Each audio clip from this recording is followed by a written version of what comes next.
He had one shot to change his life. But when Tyrese got the text that his father couldn't breathe, he did what any son would do. He left the exam to call 911. And what did the school do? They disqualified him, called him a cheater, labeled him a liar. His Ivy League future gone before anyone asked a single question. But what no one saw was the security footage. And once that video hit the internet, everything exploded. Before we deep dive into this interesting story, subscribe to our channel and tell us where are you watching from. Share in the comments below. Tyrese Malone's sneakers barely made a sound on the polished floor of Ridge Creek High as he stepped through the front entrance, cradling a worn black backpack over his shoulder. The air inside the school was still and sterile, carrying the scent of freshly waxed tiles and the anxious breath of ambition. Today wasn't just any school day. It was the day that could flip his future from small-town struggle to Ivy League glory. The day of the Atlantic Scholars Program exam. The building buzzed quietly, with muted voices. Posters for upcoming prom night hung in the hallway. But Tyrese's mind wasn't on tuxedos or dances. His eyes flicked to the second floor where room 218, the testing room, waited like a judgment seat. Every second of his 17 years had led to this. Every time he watched his mother try to hold in her coughs until he left the room. Every time he helped his father relearn how to say simple words after the stroke. Every late night he studied while feeding his mom through her G-tube. Every time he skipped basketball with friends to wait for a pharmacy delivery. This wasn't just a test, it was a ticket. His phone buzzed softly in his hoodie. He glanced down. Just his mom. All good. We love you, baby. Focus today. He texted back, I got this, then muted the phone and tucked it into his bag. Tyrese walked through the double doors of the testing wing and took a deep breath. The exam proctor, a tall, stern man with thin lips and a face that never cracked a smile, stood by the door with a clipboard. Mr. Hawthorne. The name alone made kids tense their shoulders. He was the type who took pleasure in silence and saw raised hands as interruptions. He barely looked at Tyrese as he nodded him in. The classroom buzzed with fluorescent lights and nerves. Desks were spaced out in gridlock rows. Each one had a test packet, 2 sharpened pencils, and a folded paper with the student's name.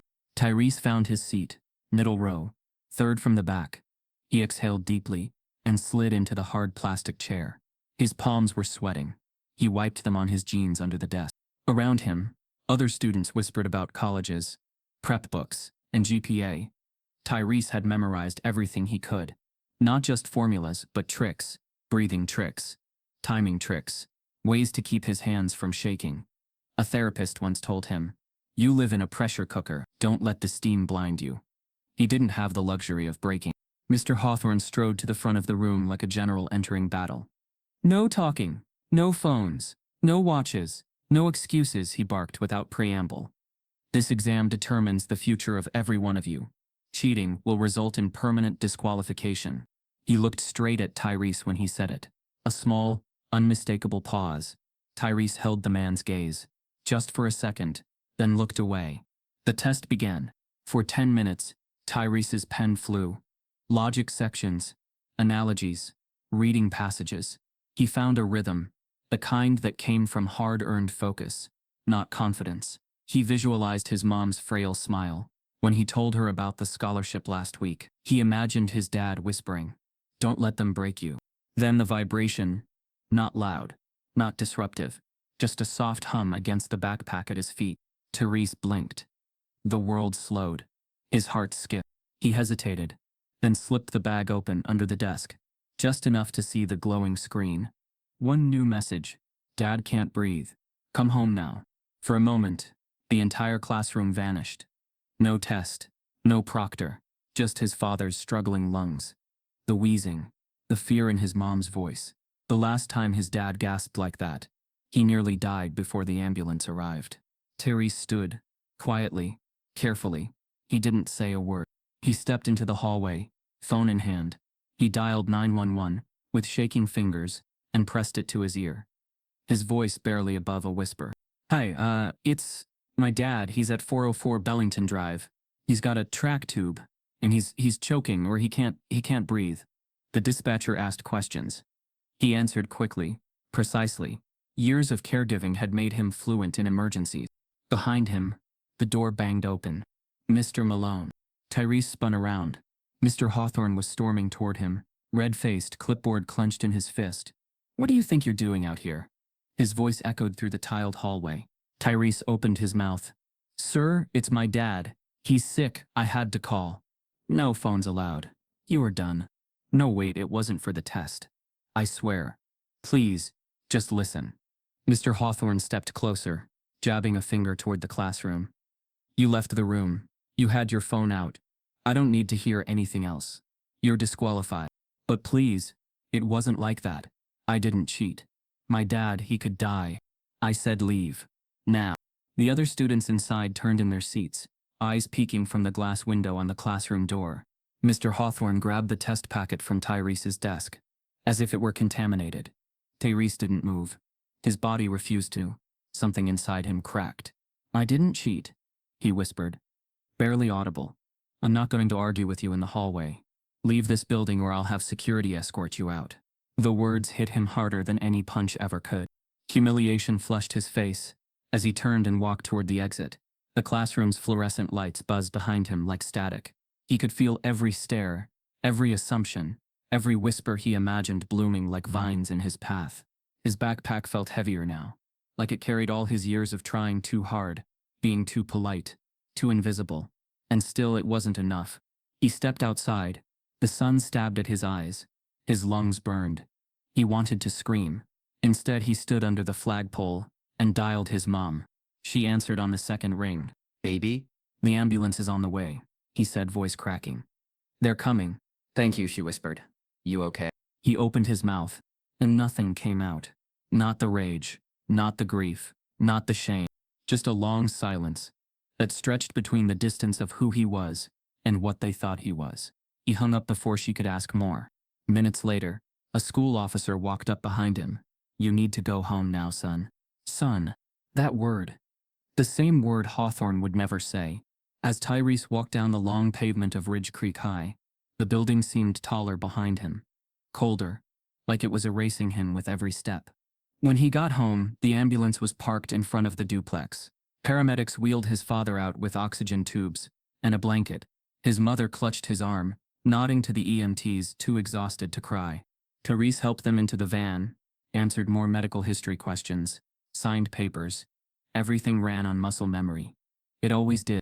Only when they left, and the street grew quiet again, did he finally collapse on the porch. It was late afternoon when his school email pinged. A new message. Subject: incident report filed. Exam room misconduct. From M. Hawthorne. To Principal Karen Belgrave. Summary. Student Tyrese Malone was caught using a phone during the Atlantic Scholars exam. Per testing guidelines, he has been disqualified for academic dishonesty and referred for disciplinary review. The words burned. No mention of a family emergency. No acknowledgement of the ambulance. Just the word dishonesty. A lifetime of sacrifice. Discredited in one sentence. Tyrese stared at the screen, frozen. And then, without warning, he hit reply. But his fingers hovered above the keys. No one would believe him. Not the school, not the scholarship board, not the people who already assumed who he was. And yet, he typed one line. "I can explain everything. Please just ask me." He hit send. But he knew no one would ask. The next morning, Tyrese opened his email again and saw something worse than a reply. His school counselor had forwarded the incident report to every college he'd applied to. His future was unraveling before anyone even asked for his side of the story. Tyrese didn't sleep. He lay on the couch with the TV flickering low in the background, the images casting faint, rhythmic shadows against the wall. But his eyes never closed. His phone sat beside him on the coffee table, the screen dark except for the blinking notification light, unread emails, unanswered questions, and one unforgiving label now stamped across every inbox he cared about: academic dishonesty. His father remained in the ICU. Tubes, machines, silence. His mother hadn't been able to leave the house. The lupus flare-up had made her legs too swollen to walk, and she hadn't eaten all day. Still, she tried to mask the pain as Tyrese helped her to the bathroom and warmed up broth. She asked how the exam went. He said he didn't want to talk about it. That morning, just before dawn, he printed the hospital report. An oxygen drop. The timestamp. the 911 call record. He included a copy of his father's disability certificate. He put everything in a folder and zipped it inside his backpack, like it was body armor. When he walked back into Ridge Creek High, the halls looked different. Every locker, every trophy case felt colder. The whispers started as soon as he passed the main stairwell. That's him. He got caught, right? Phone during the exam. Dumb move. He kept walking, shoulders squared, eyes forward. Each step felt like pushing against wind, and then he reached the main office. The secretary, a young white woman with acrylic nails and a tight bun, didn't even look up. She's waiting for you, she said, without asking his name. Principal Karen Belgrave's office was clean, too clean. Framed degrees, silver nameplate, a desk without a single paper out of line. Belgrave herself stood by the window, arms folded neatly, staring out at the courtyard like she was watching something important. When she turned, her expression didn't change. Not warm, not angry, just sit. Tyrese did, clutching his folder tightly on his lap. Belgrave circled behind her desk and sat down slowly, her hands interlaced in front of her. I've reviewed Mr. Hawthorne's report, she said. Tyrese opened his mouth. I'll speak first, she added sharply. He closed it. According to the report, you exited the exam room with your phone 10 minutes into a timed and secured assessment. That's a direct violation of the Academic Integrity Code. Tyrese cleared his throat. I understand that, ma'am, but I wasn't using it to cheat. My dad was. I'm aware of your father's condition. Her voice was calm, too calm. But personal emergencies do not override protocol. You should have alerted the proctor if you needed to step out. I didn't want to disrupt anyone. It was an emergency. I thought. Belgrave held up her hand. Mr. Malone, this isn't a negotiation. This is a formal academic review. You're being placed on immediate suspension from all scholarship-related endorsements pending the outcome of the investigation. His stomach sank. You can't, he started, but she was already tapping a keyboard, opening his student file. Effective today, a notice will be attached to your record regarding misconduct during high-stakes testing. Tyrese's voice trembled. Please, just look. He pulled the folder from his bag, opening it with shaky hands. Here's proof. The 911 call log. The paramedics report. My dad was suffocating. I didn't even look at my test when I left. I swear on my life. Belgrave didn't reach for the folder. Everyone has excuses, she said, coldly. The sentence knocked the wind out of him. I'm not making excuses, he whispered. I'm telling the truth. She leaned back in her chair, studying him. I know students like you, Mr. Malone. Bright, charismatic, good at spinning narratives. Her voice lowered, as if she were offering insight, not condemnation. But you have a tendency to draw attention to become a distraction. A distraction to others, to faculty, and now to the administration. This is an institution of order, not sympathy. Tyrese blinked. So I'm being punished for calling 911 on my dad while taking a test. You're being held accountable for violating the rules. This is not about punishment. It's about maintaining standards. Silence filled the room. Tyrese's hands tightened around the folder. Do you know what it's like, he said, voice cracking, to carry your father to bed because he can't walk, to hook up an oxygen tank before doing homework? I didn't come here to make excuses. I came here to escape all of that. Belgrave didn't flinch, and that's admirable. But rules don't bend for personal hardship, especially not during a state-assessed exam. Tyrese felt the chair tilt beneath him, like the floor was slipping. Are you going to forward this to colleges? That's standard procedure in misconduct cases. But I haven't even had a hearing. I haven't even been allowed to explain. You are explaining. Right now. And you're not listening. I've listened. And I've decided. She stood. Conversation over. Tyrese stood too. Rage and despair bubbling so hot in his chest he couldn't tell which was louder. He clutched the folder, still unopened, on her desk. You don't see me, he said. You only see what you think I am. Belgrave didn't answer. He left before she could say anything else.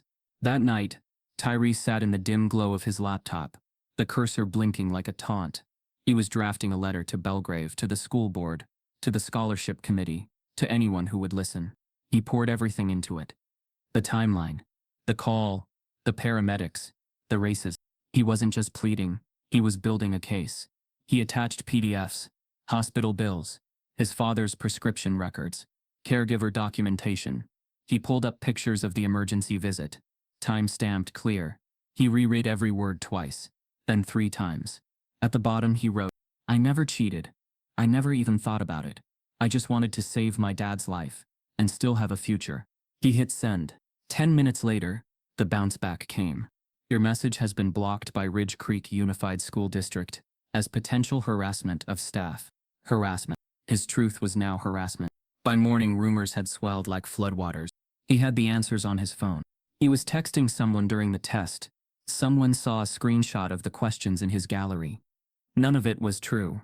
But truth didn't matter in high school hallways. It didn't trend. Even teachers looked at him differently. Mr. Lanning, his AP bio teacher, skipped over him during review. Miss Petrov in college prep English avoided eye contact entirely. His locker was tagged with a sticky note. Hope the scholarship was worth it. That afternoon, his college counselor, Ms. Jeffers, called him in. Her tone was softer than Belgrave's, but her face wore the same strained sympathy. "I wanted to give you a heads up," she said, tapping nervously at her desk.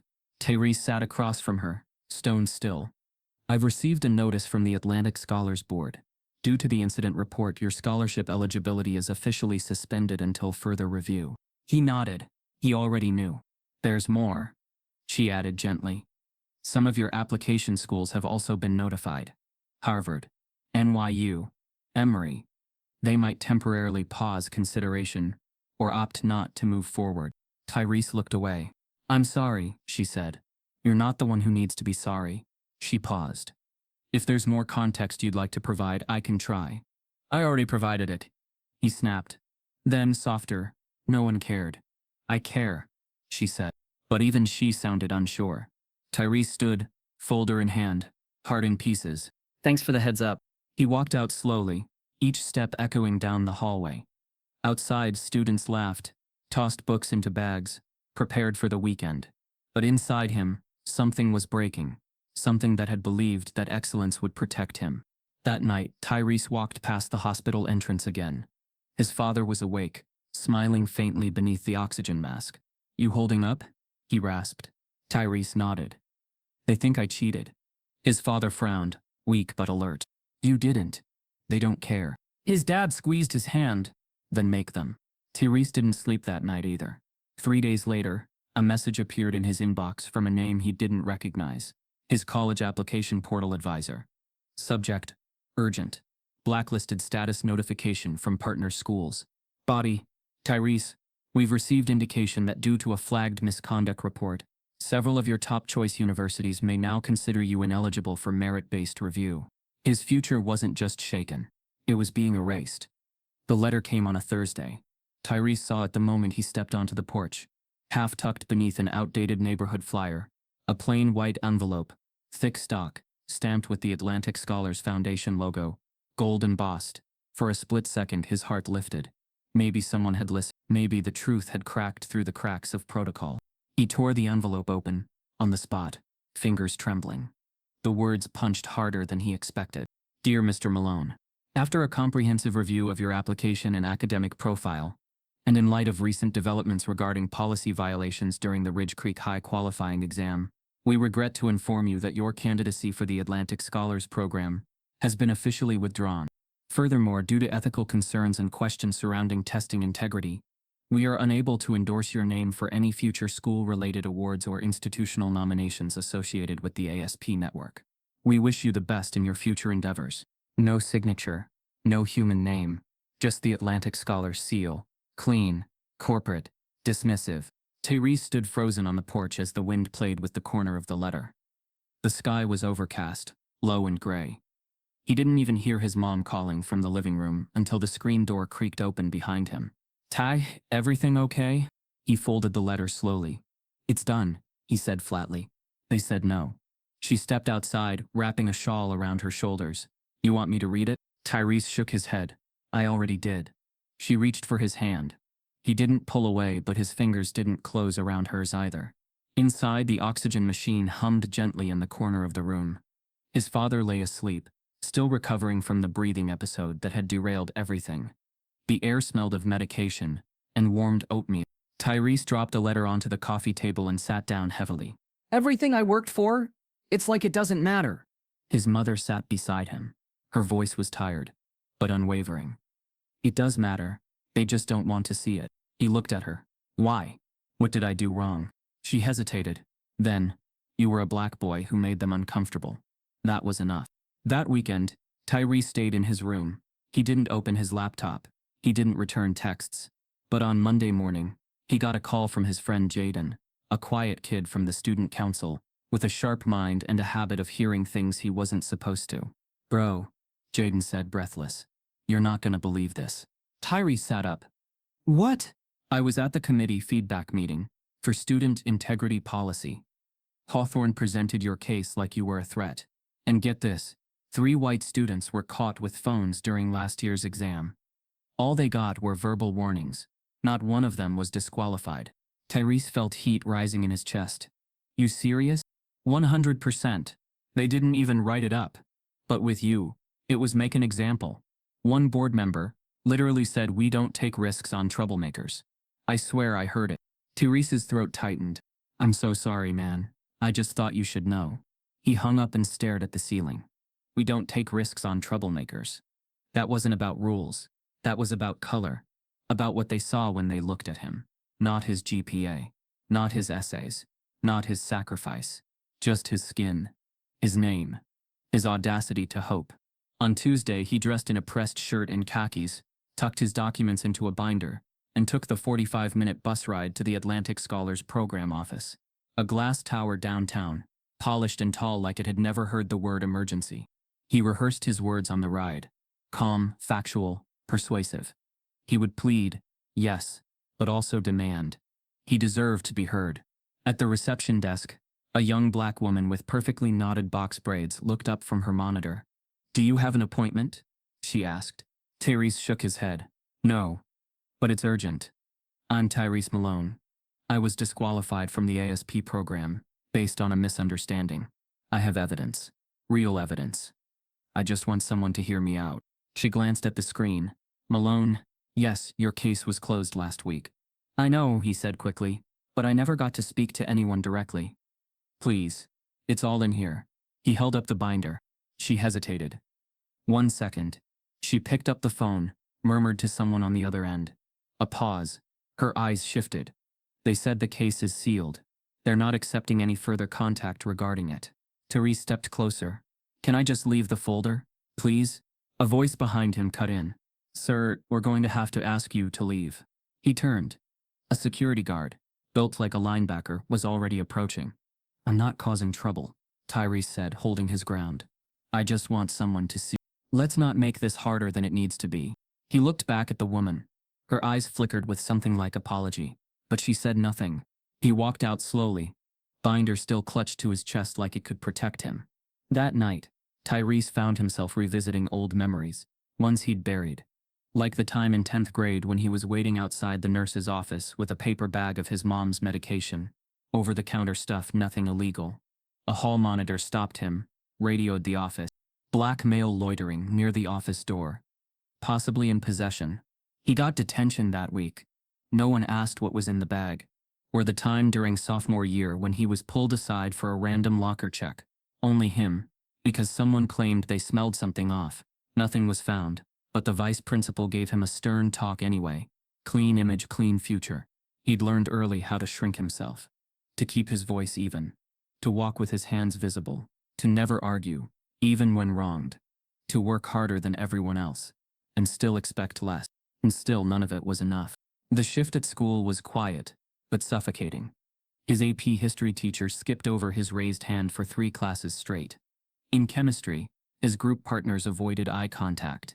Even Ms. Hartley, the kind counselor who once helped him draft his personal essay, started speaking to him like she was reciting policy from memory. Tyrese started skipping lunch. He'd sit on the library steps, earbuds in, pretending to study while he watched other kids laugh like nothing had happened. He was still on the roll call, still in class, still turning in assignments. But he felt invisible now. Or worse, exposed. Then, one night, it happened. He was at his desk, rereading an old scholarship essay about resilience, when his phone buzzed. Blocked email address. Subject for you. He hesitated, thumb hovering over the screen. Then he opened it. There was no message body. Just a video file titled, Hallway Exam Day Internal Data. He clicked it. The footage was grainy, black and white, from the school's security feed. The hallway outside the testing room.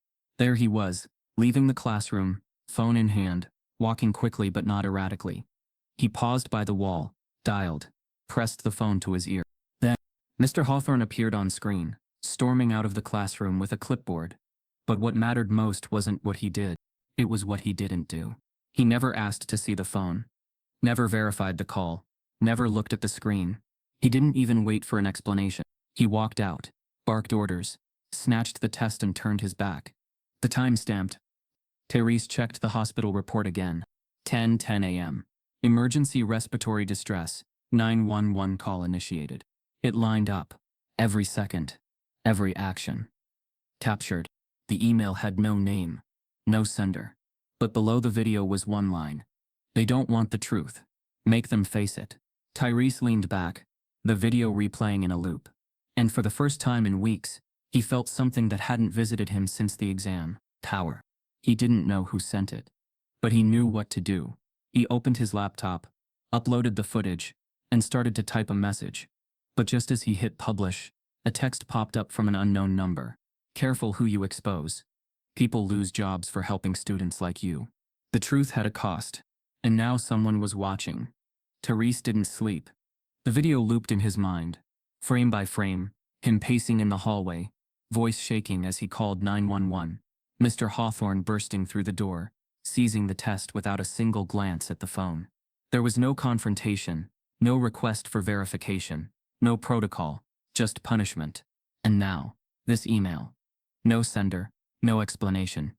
Just a line that haunted him, worse than the footage. They don't want the truth. Make them face it. He sat at his desk in the dim lamplight, breathing shallow, his cursor hovering over the upload button.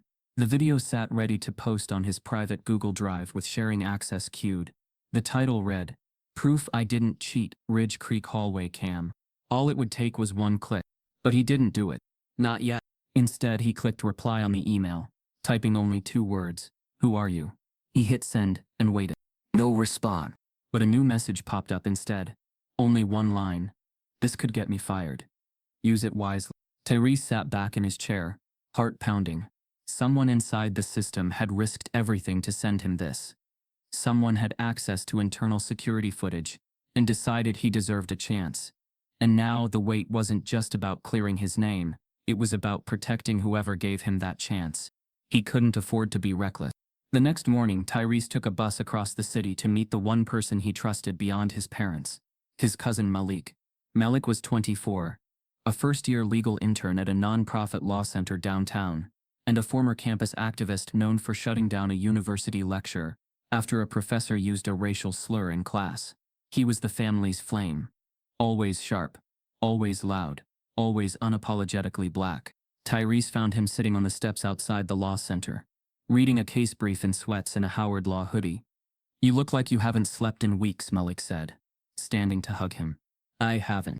They sat on the steps while morning traffic buzzed past. Tyrese pulled out his phone and showed him the footage. Malik watched in silence, his jaw tightening the longer it played. When it ended, he looked at Tyrese. This is a bomb. I know. And you've had it how long? Since last night. And you didn't leak it? Tyrese hesitated. Whoever sent it, they said it could get them fired.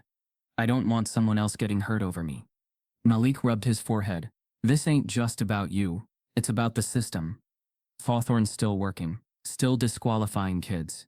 If he did this to you, he's done it to others. And now you got proof. Tyrese stared at the ground. What if they come after me harder? They already are. Malik paused, then reached for his phone. I know someone who might help. But it's risky. That night, in a dimly lit cafe tucked between 2 shuttered bookshops, Tyrese met Simone Graves. She wasn't what he expected. Not a suit. Not a recorder-in-hand kind of journalist. Simone looked like she hadn't slept since the protests in Ferguson. Braids pulled into a messy bun. No makeup. Hoodie and combat boots.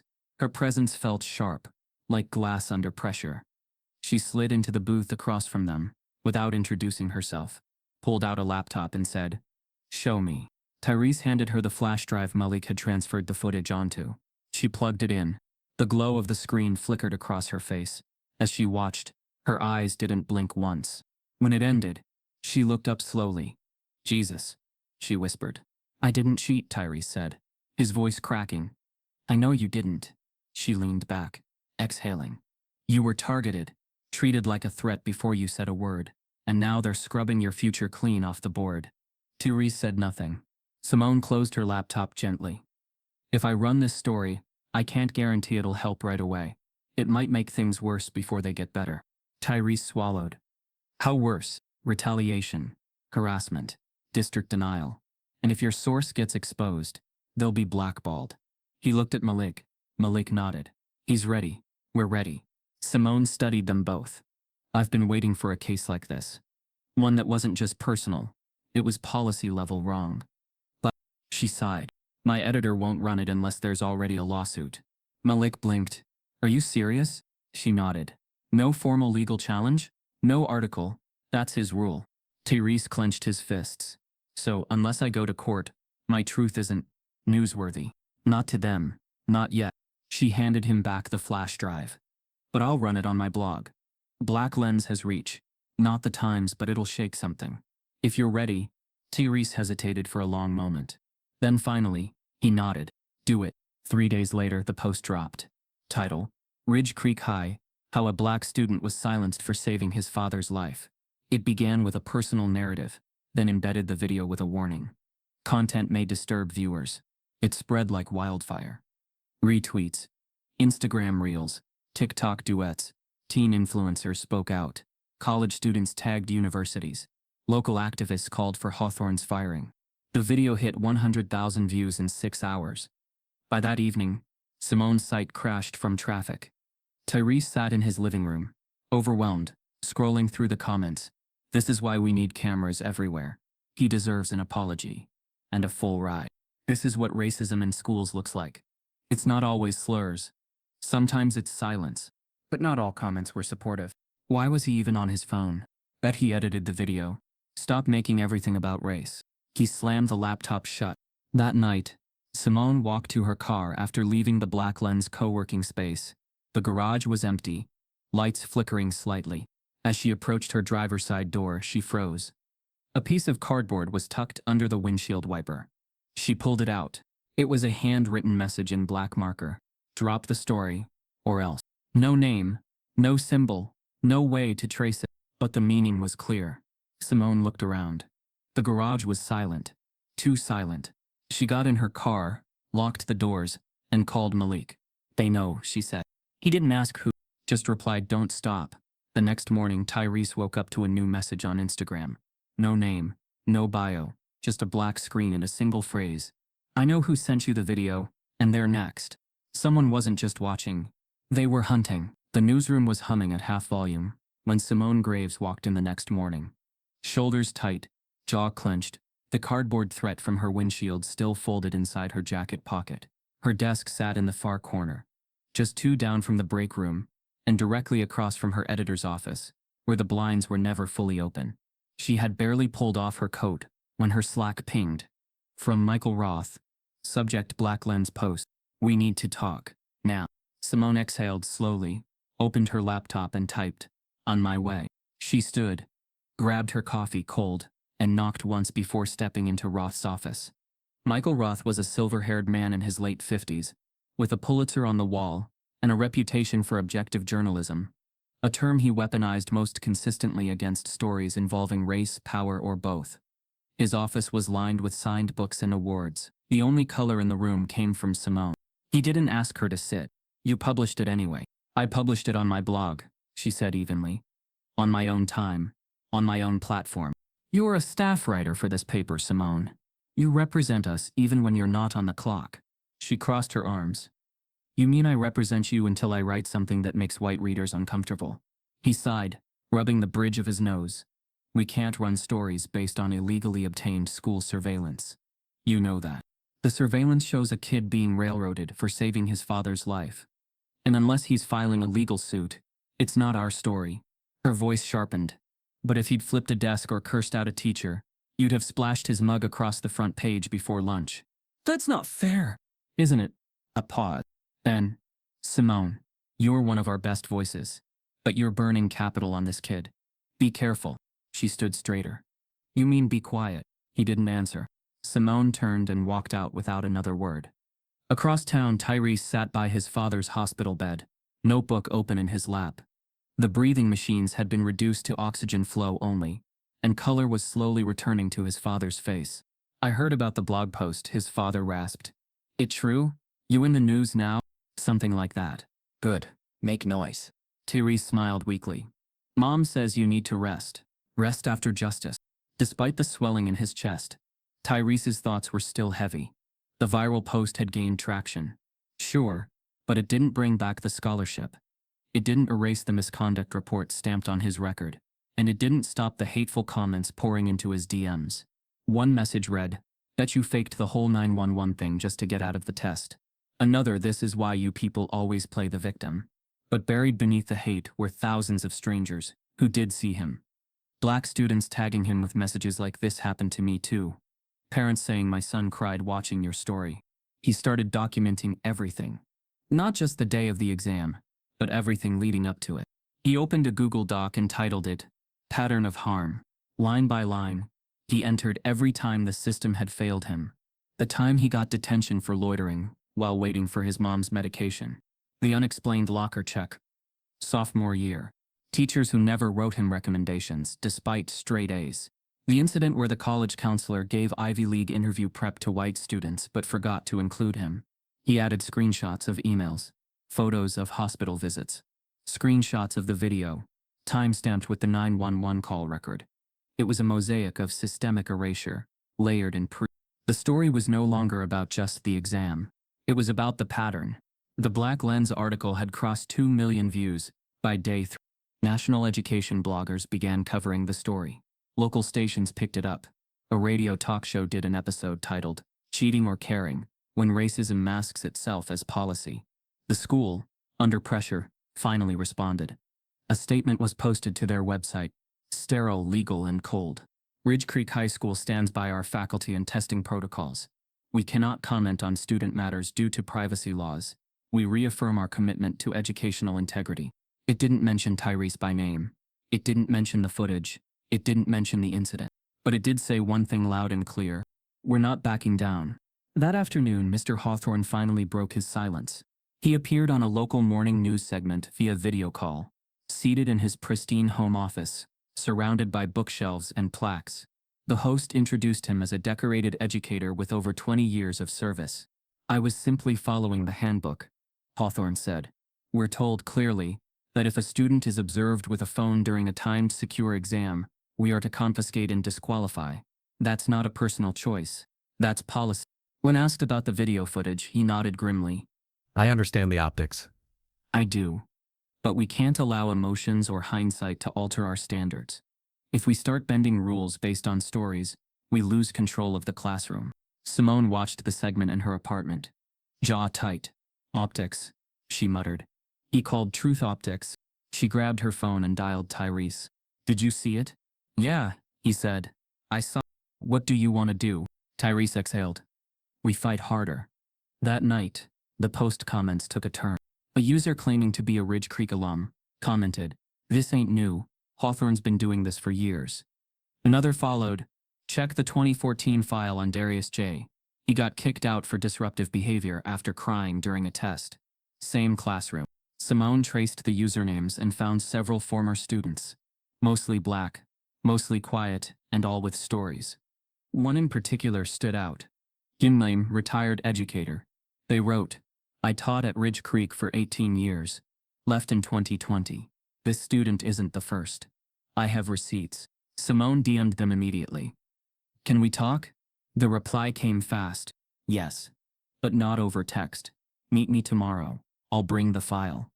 The next morning, Simone arrived at the agreed location, an old diner off the freeway, and spotted a woman seated by the window, briefcase beside her, envelope already in hand. She looked up as Simone approached and said, "My name's Loretta Vaughn, and I've been waiting for someone to listen for a long time."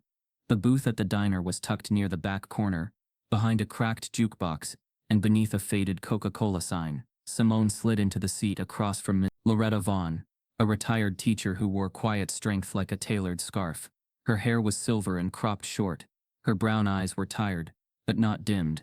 The manila envelope sat on the table between them, thick and worn at the corner. I kept these, Loretta said, resting a hand on the folder, because I knew someday someone would need to see them. Simone leaned in. How many? Loretta's eyes narrowed. More than just Tyrese. This didn't start with him. It started the year Ridge Creek opened. She slid the folder forward. Simone opened it.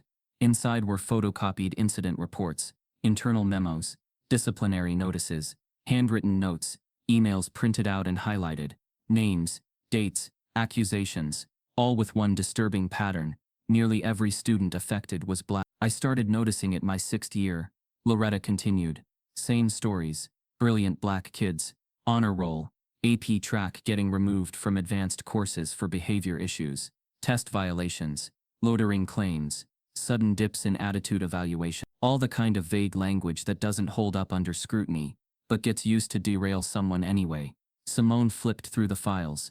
Darius Jenkins, 2014, removed from honors English after being emotionally unstable during a timed writing exam. Amira Lawson, 2016, denied valedictorian due to academic integrity concern, never formally recorded. Caleb Reed, 2018, suspended for insubordination after questioning a grading discrepancy, lost scholarship recommendation. Where are they now? Simone asked. Some transferred. Some dropped out. One of them, Caleb, works at a car wash downtown now. He never finished school. Does anyone else know? Loretta shook her head. The school cleaned house when I left. Tried to shred everything. But I kept copies. Quietly. My heart told me I might need them one day. Simone's voice was tight. Why didn't you come forward sooner? I tried. I sent an anonymous packet to the district board in 2019. Nothing happened. Just tighter policies. More surveillance. And Hawthorne. She leaned in. He's been protected for years. They move him around, reassign him, but he always lands back in a position of authority. Simone was already texting Tyrese. Later that night, Tyrese, Malik, and Simone met at Malik's apartment. The folder sat open on the floor. Pages spread across the rug like a map of buried trauma. Tyrese scanned each page, heart thudding faster the deeper he read. I know Darius, he said. He was a senior when I was a freshman. Everyone said he just snapped one day. No, Malik said. He was erased. They kept flipping. Dates. Patterns. Evidence. In each case there were similar themes. Phone usage misinterpreted. Disciplinary reports with copy-paste language. Accusations that couldn't be verified, but were enough to block scholarships or honors. They didn't just target individuals, Malik said. They created a culture. A blueprint. Tyrese looked up. We're not talking about one teacher anymore. No, Simone agreed. We're talking about a system. The next day, Malik contacted Jerome Baxley, a civil rights attorney he'd met during his undergrad organizing days. Jerome was in his early 40s, razor sharp, and known for taking on education discrimination cases the big firms ignored. They met at a neutral co-working space downtown. Jerome skimmed the folder for 15 minutes in silence. Then he looked up. If half of this is verifiable, he said slowly, you're not just looking at a civil suit, you're looking at a class action. Malik nodded. But we need signatures. Former students. Affidavits. Something to show it wasn't just one mistake. Jerome tapped the table. You get me 5 statements, with dates and details. I'll file pro bono. Tyrese spoke quietly. Some of them might be afraid to come forward. Jerome looked at him. You've already come forward. That's the hardest part. Now give others permission to be brave. Tyrese spent the next 2 weeks making calls, sending messages, digging through old yearbooks and alumni Facebook pages. Some names he remembered from the margins, older students who disappeared without explanation, or who went quiet after their junior year. He started with Darius. The call lasted 22 minutes. At first, Darius was hesitant. His voice was slow, low. I don't want to go back there, he said. That year messed me up. Tyrese explained what was happening now. The file, the footage, the other. There was a long pause. Then Darius said, he told me I wasn't cut out for leadership, that my temper would alienate higher institutions. I was 17, man. I just wanted to speak up about being marked down on an essay. Tyrese didn't say anything. Just let him speak. Darius broke. He started to cry. Not loud, but real. I thought I was crazy, he said. I really thought I was the problem. By the time the call ended, he agreed to sign a statement. One down. Over the next week, Tyrese reached out to 6 more names from Loretta's list. 3 didn't respond. 2 said they'd moved on. But one, Jaleel Banks, class of 2017, called back. I remember that teacher, Jaleel said. Hawthorne. He told me I'd never survive freshman year at a real college. Told me I should look into trade school. Like math wasn't for me. Did you report him? I tried. They said I misunderstood. A cultural difference in communication. I dropped out sophomore year. Didn't trust teachers after that. Would you be willing to write that down? There was a long pause. Yeah, Jaleel said. It's time. With Jerome's help, they drafted statements. By the end of the month they had 7 signed affidavits, including Loretta's. Enough to build a case. But something still nagged at Tyrese. There's more, he said to Simone one night. I can feel it. We're still missing something. That's when an email came through. From a burner account. No subject line. Just a Google Drive link. And a fine line. Detention room audio 20. Malik scanned it with antivirus software before opening. They hit play. The audio was fuzzy, distorted at first. Then clearer. The voice unmistakable. Mr. Hawthorne. You kids always think you're smarter than the rules. Think your little skin color gives you a pass. Ain't nothing special about being black. Just a bunch of lazy excuses and muff feelings. Always playing the race card when you get caught. There was a pause, then a chilling sentence. And if one more of you in nuss mouths off in my class, I swear I'll. Tyrese stopped the audio. No one spoke. Simone leaned forward. Who sent this?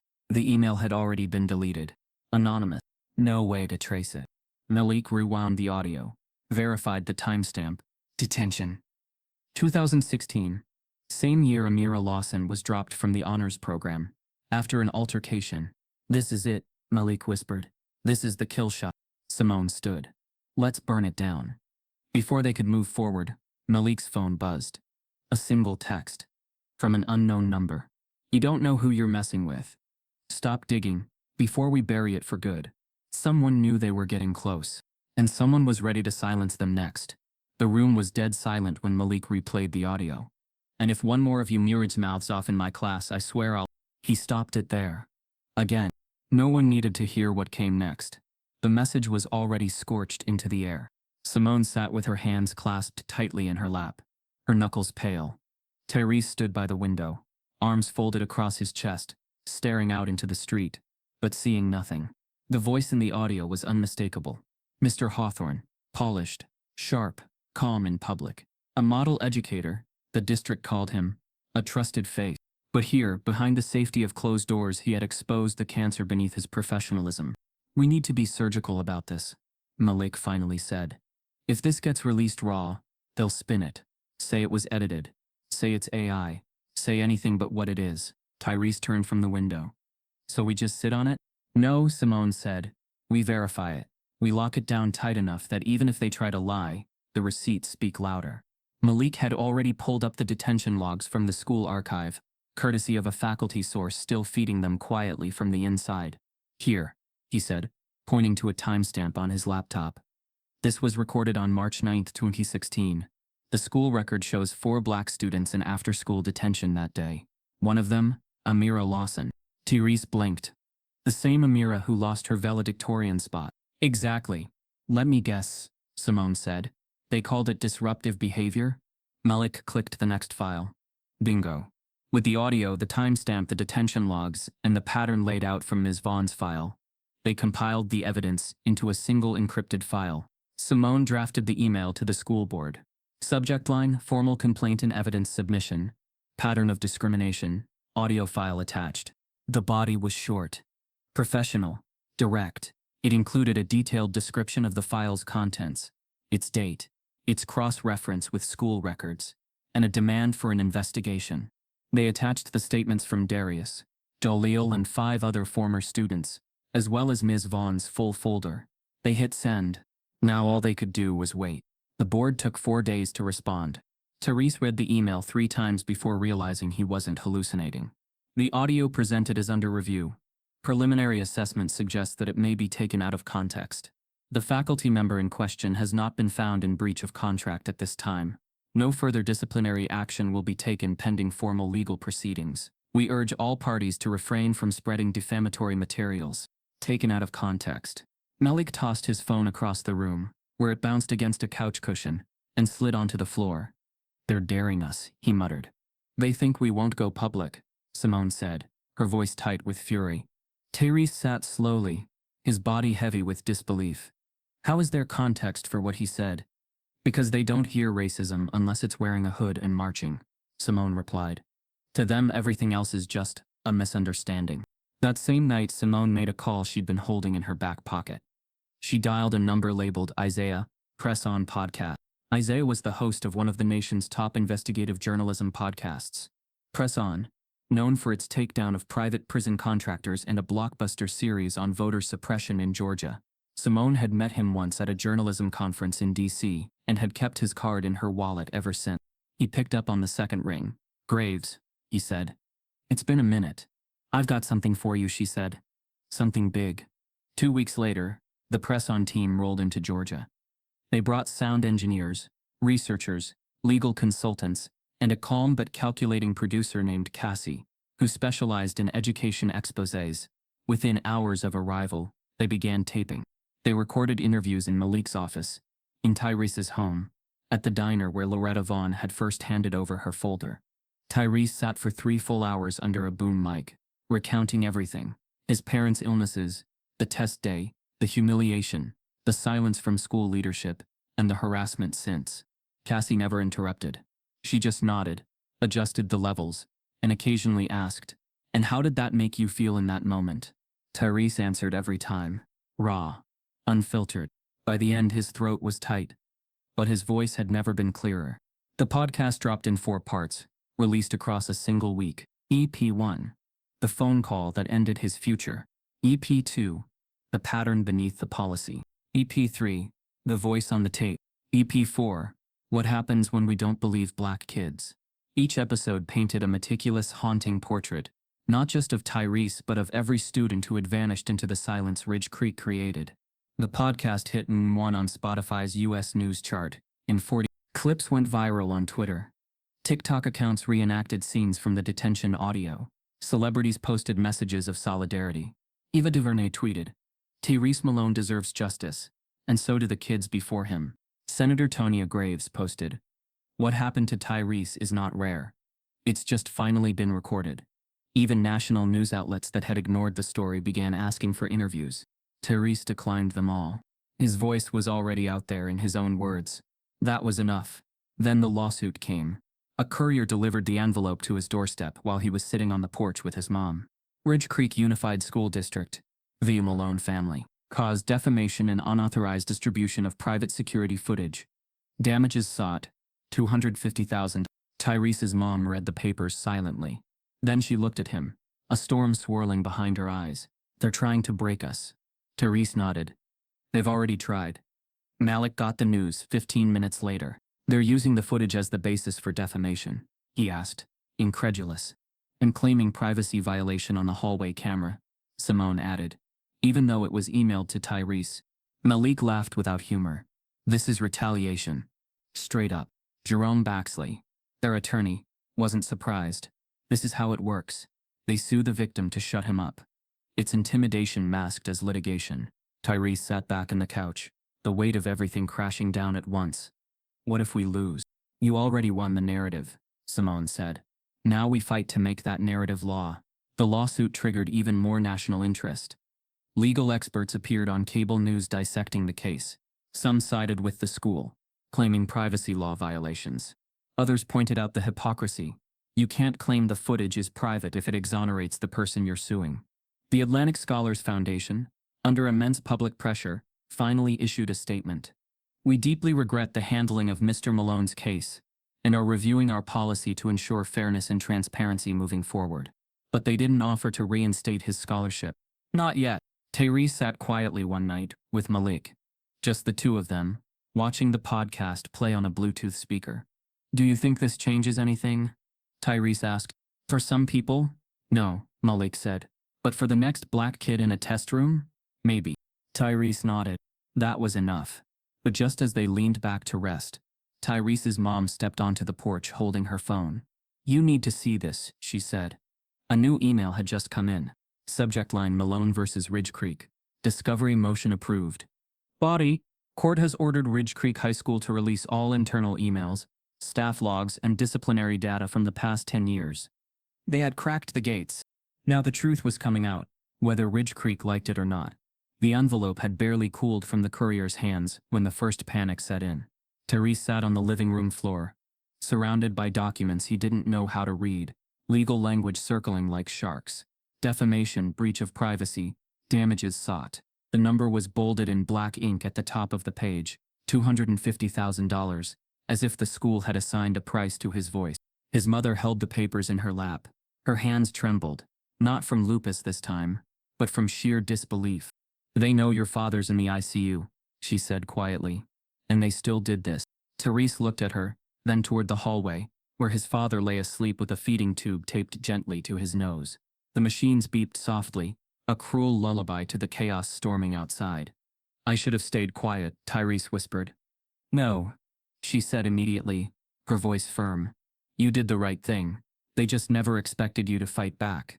The next day, Malik called an emergency meeting. Simone joined via Zoom, while Jerome, their attorney, sat across the kitchen table, with folders spread out like battlefield maps. "They're playing dirty," Jerome said. "They want to bury you in fear before discovery even starts. So what do we do?" Tyrese asked. "We take away their leverage," Malik replied. He pulled out his phone and opened GoFundMe. Campaign title: Defend Tyrese Standing Against Retaliation.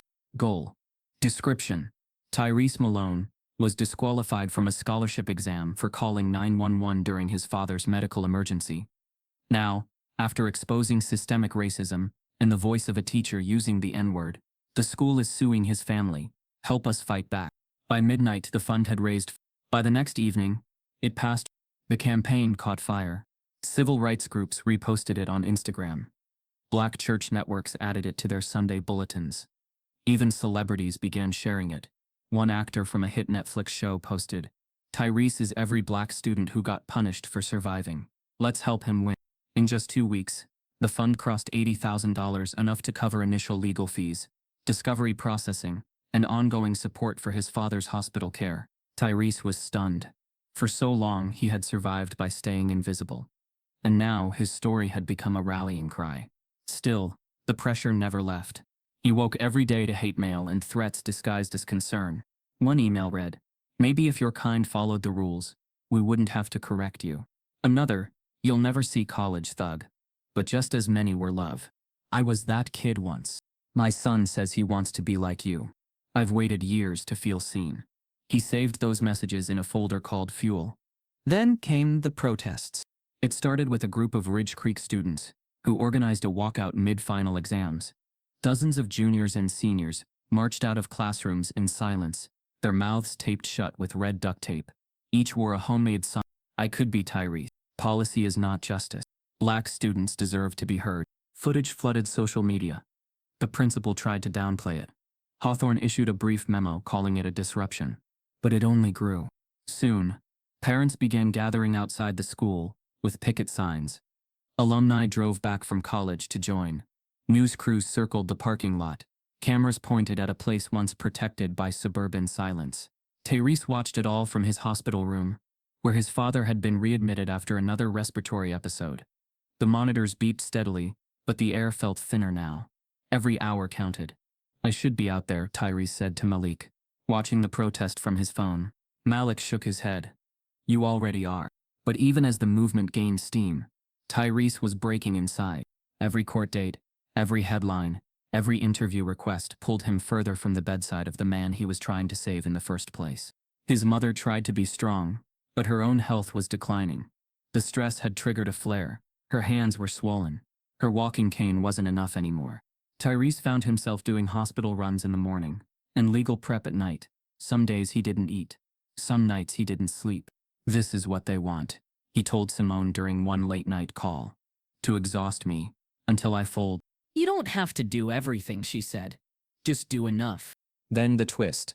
At 3:12 a.m., on a Tuesday morning, Tyrese's phone buzzed with a message from an encrypted Proton Mail account. Subject: Internal Communications. Ridge Creek. Attached were 4 PDFs emails between administrators, timestamped just days after Simone's blog post dropped. One stood out. From Principal Karen Belgrave to Superintendent Ellis Reiner. Date: 2 days after the post. Subject: Republic Image Strategy. We can't let this kid bring us down. If we lose narrative control, we lose the community's confidence. Hawthorne's not perfect, but he's loyal. We need to make an example of this family. Tyrese's blood ran cold. He forwarded the files to Jerome, Malik, and Simone immediately. This is it, Jerome said. This proves motive, retaliation, malice. This isn't just about policy anymore. This is about silencing a black family to preserve white comfort. The leak couldn't be traced, but the metadata confirmed authenticity. It was real. Jerome filed an emergency motion. By the following week, a judge reviewed the leaked emails, the GoFundMe narrative, and the podcast transcripts. He ruled in Tyrese's favor. Full discovery is granted. Ridge Creek Unified must release all internal communications, disciplinary files, and testing records from the last 10 years. It was the moment they'd been waiting for. A crack in the fortress. As Malik printed the court order, his phone buzzed again. A new message. No subject. No sender. Just a screenshot of a security camera still. Tyrese sitting in his hospital chair, asleep next to his father's bed. Caption: If you keep pushing, you won't like where this ends. Someone was watching them in real time. The school wasn't just on the defensive anymore. It was going to war. The email dump hit like a storm. When the court-ordered discovery documents from Ridge Creek Unified were delivered to Jerome's office, they arrived in 6 tightly sealed boxes, each one stamped with the district's legal department seal. Malik and Simone were there when the boxes were opened. What they found inside was worse than they had imagined. Page after page, folder after folder, redacted reports, internal memos, flagged complaints, and administrative correspondence painted a picture not of isolated mistakes, but a system designed to protect itself at all costs. The first box held 10 years of disciplinary data. The numbers didn't lie. Black students at Ridge Creek were 5 times more likely to be suspended for nonviolent infractions than their white peers. Offenses included defiance, insubordination, hallway loitering, inappropriate tone, and failure to comply. All subjectively defined, all easily manipulated. One chart, dated 2017, showed that only 2% of white students had ever been cited for electronic device misuse, compared to 23% of black students. Another report showed that black students accounted for 41% of all suspensions, despite making up just 14% of the student body. This isn't implicit bias, Simone muttered, flipping through the pages. This is targeted exclusion. Jerome nodded grimly. They built a system where black kids were easier to punish than protect. But the real bombshell came in box 3. Malik pulled out a manila folder labeled Personnel File. M. Hawthorne. It was thick. 17 separate complaints, dating back to 2. Most were from students, a few from parents, one even from a fellow teacher. The allegations were disturbingly consistent. Refusal to accept doctor's notes from black students, excessive disciplinary write-ups for minor behaviors, openly mocking student speech or clothing, threats of academic retaliation. One 2013 complaint read, Mr. Hawthorne told my son, maybe the school is too advanced for you people. Another from 2016 said, he accused my daughter of cheating because she finished early. No evidence, just assumptions. But none of the complaints had been formally investigated. Everyone was stamped with the same response. Addressed informally. No further action taken. Then Simone found it. The smoking memo. Dated 2018. Marked confidential. Internal use only. Written by then Assistant Principal Camille Greer. We've received our 5th complaint this semester about M. Hawthorne's conduct toward minority students. While the evidence isn't sufficient for termination, I strongly recommend reassignment to avoid legal exposure. We can't afford a lawsuit right now. Consider placement in non-testing classroom. It was signed. A real signature. Simone held it up. They knew. They didn't fire him because they were afraid of his lawyers. Jerome leaned over her shoulder. He wasn't protected because he was good. He was protected because he was dangerous and loyal. Tyrese sat in the corner, silent. The rage in his chest had shifted. No longer hot. No longer even sharp. It was steady, cold, focused. He had spent months wondering, If this was all a misunderstanding, an unfortunate mistake. Now he knew. It had been policy. Tyrese's legal team filed an immediate motion for Hawthorne's permanent dismissal and public apology. The motion cited Title VI of the Civil Rights Act, detailing how federal funds were being used to sustain racial discrimination in a public institution. The court set a hearing for the following month. Meanwhile, the world outside continued to shift. Simone's 4-part series was picked up by PBS Frontline. The press on podcast episodes surpassed 10 million total streams. Justice Tyrese trended on Twitter for 7 straight days, boosted by activists, artists, and even members of Congress. Students across the country began organizing solidarity protests. Teachers from other districts began coming forward with their own suppressed complaints. A private Facebook group titled Educators for Equity exploded to 15,000 members in a week. Tyrese, once invisible in his own hallways, was now a national symbol, not just of injustice, but of resistance. The fallout at Ridge Creek was immediate. 3 school board members submitted resignations within 48 hours of the Discovery release. Parents flooded the superintendent's office with calls and emails, demanding action, transparency, accountability. Principal Karen Belgrave was placed on administrative leave pending internal review, though her name appeared in several damning emails that revealed deliberate suppression of complaints. The district released a public statement. Ridge Creek Unified remains committed to a fair and inclusive academic environment. We take allegations seriously and are cooperating fully with ongoing inquiries. It was vague, hollow, avoidant, but it didn't matter. The narrative had shifted. They were no longer in control, and still the district's top brass clung to denial. Superintendent Ellis Reiner called a press conference to clarify the district's position. It aired live on local news. He stood behind a podium in a gray suit, flanked by 2 silent board members, and said, "While we acknowledge the mistakes made in certain disciplinary procedures, the broader integrity of our academic system remains intact. One case, no matter how compelling, should not be used to dismantle an entire institution." Tyrese watched the press conference from his hospital room, his father's hand resting weakly in his. "Still no apology," he said. His father didn't respond, just stared at the screen with hollow eyes. Then, the surprise. 3 days after the press conference, Simone received a message from a blocked number. "I was there. I saw what happened. And I'm ready to talk." Attached was a name. Brian Kessler, former Ridge Creek TA, assigned to Hawthorne's testing wing the day Tyrese was disqualified. Simone called Malik instantly. "He says he was told to lie," she said. "Told to back the cheating story or lose his job." Malik didn't hesitate. "Get him on record." Simone set the meeting for the next day. That night, Tyrese's phone buzzed with a new message. It was from an unknown number. Just 2 words. "He's bluffing," followed by a blurry photo of Brian Kessler sitting alone at a diner, taken from outside the window. Someone was watching him too, and they were ready to strike before he could speak. Brian Kessler sat on the witness stand with his hands folded tightly in his lap, his voice barely above a whisper. The courtroom was silent, every creak of a chair, every shuffle of a foot, amplified by the weight of what was about to be said. "I was told to back the story," Brian said. The judge leaned forward slightly. "Clarify for the record," Jerome prompted, his voice calm but firm. Brian cleared his throat. "Mr. Hawthorne told me, right after the student was escorted out," he said. "The kid had his phone. That's enough. Just say you saw him with it." "Did you see Tyrese Malone using his phone to cheat?" "No." Brian shook his head, eyes flickering across the room toward Tyrese, who sat behind the plaintiff's table, jaw locked. "I saw him pacing in the hallway. He looked scared. He wasn't looking at a screen. He was on a call, and yet you said nothing at the time." Brian hesitated. "I was scared. I was just out of college. I had student loans. I was a TA, not even tenured. Hawthorne said if I didn't back his report, they'd find a reason to let me go." Murmurs rippled across the courtroom. Jerome stepped forward slowly. "So, to protect your position, you lied by omission." Brian nodded. "Yes, and that lie directly contributed to Tyrese Malone being accused of academic dishonesty." Another pause. Then, "Yes."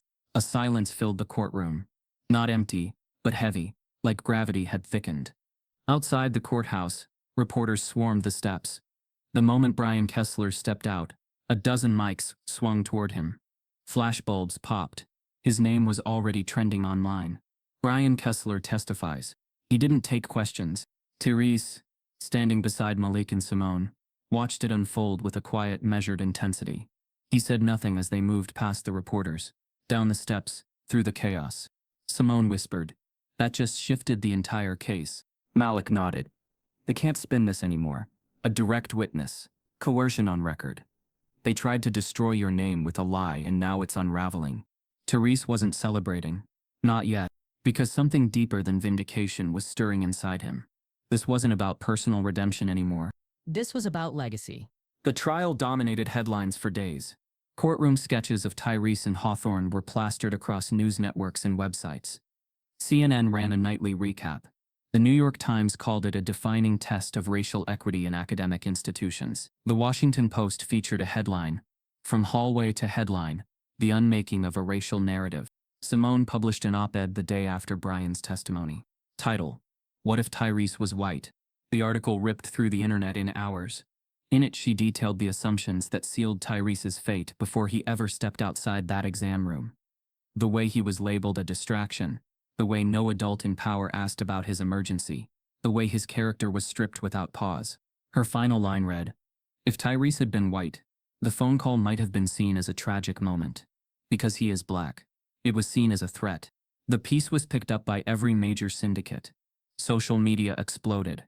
"What if Tyrese was white?" trended for 2 days. Tyrese received thousands of messages. Some long, heartfelt letters from parents and students who had lived through similar moments. Others cold and sharp as knives. One email read, "You made the school look bad just for attention. Be grateful we let you in at all." Another, "Enjoy your 15 minutes. You'll be forgotten next semester." But one message stood out. It came from a mother in New Jersey. Subject: "My son couldn't speak." Tyrese, "My son has autism. He was suspended last year for making a noise during a timed test. No one believed me when I said he wasn't being disruptive. Then I read your story. Thank you for making the silence visible." Tyrese saved that one. He read it twice. Then he got up, closed his laptop, and returned to the hospital. His father had improved enough to sit up now, though he still needed assistance eating. Tyrese brought him warm soup and read aloud news clips from the trial. His mother sat beside them, smiling softly, her eyes filled with equal parts pride and exhaustion. "They tried to shut you down," his father said between sips, "and now they can't look away." Tyrese nodded, adjusting the blanket on his father's lap. "We're close." His father looked at him. "But what do you want?" Tyrese paused. "I want my name cleared.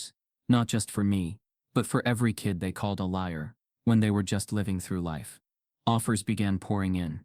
Civil rights conferences, keynote addresses, virtual forums on education equity, nonprofits wanting him to serve as a youth ambassador, high school assemblies asking him to speak to students of color about resilience and resistance. Malik filtered through the requests. "You don't have to say yes to all of them. I know. You sure you want to be the face of this movement?" Tyrese glanced at his father's hospital bed. "I didn't ask to be," he said. "But maybe I needed to be." Simone smiled from across the table. "You're turning this into more than justice. You're making it legacy." But Tyrese never lost focus. He still logged into his college application portal each week. Still read updates. Still marked the rejection notices that had come too early, too abruptly. He had missed most of the regular admission window after the incident. Malik contacted a few legal counsel teams at top universities, hoping to reopen dialogue. One by one, they offered polite responses. Unfortunately, deadlines have passed. "We acknowledge the situation, but cannot alter decisions already finalized." Tyrese accepted it. He wasn't asking for charity. He was asking for fairness. And fairness, he had learned, rarely came without a fight. Then it came, late one afternoon, as Tyrese sat on the porch reading through an old scholarship essay he'd abandoned months earlier. His phone buzzed. Subject: Application Status Update.